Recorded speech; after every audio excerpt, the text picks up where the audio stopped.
demands cannot be met in many countries purely out of national demographics. Eventually, trade does find a way. And the fact is, it is easier to trade today as part of this re-engineered world. I think we will see new, more different trade arrangements between countries. Particularly for large countries, it is important to build capacities to be more self-reliant. That is very much the focus today in India. And because you said you look at it from a perspective of technology, I think in many ways Mr. Krishnan speaking before us gave some of the answers. And what, we speak of multipolarity as though it's something that will happen. You have to build multipolarity. And you build multipolarity by building national capacities.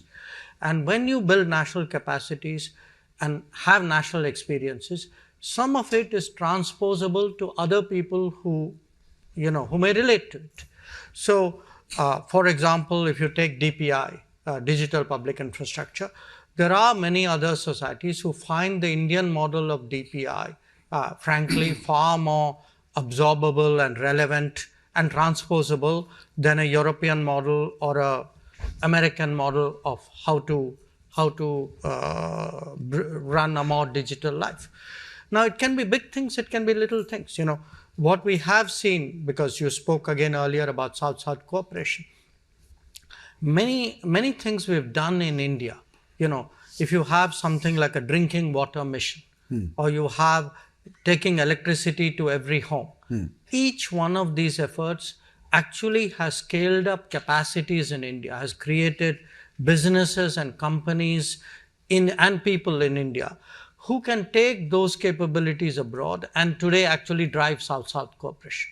So you have a country like India still at $3,000 per capita income, which actually has assistance programs in almost 80 countries in the world. And in some cases, these are billion-dollar programs where, what we have done in India, we have taken out of India to some other country.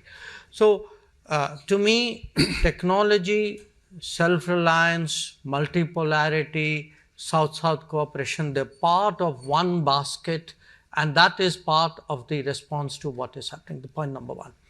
Point number two, which we haven't spoken about today, this world which we are talking about will require a global workforce. Where that global workforce is to be housed and located may be a matter of a political debate. But there's no getting away.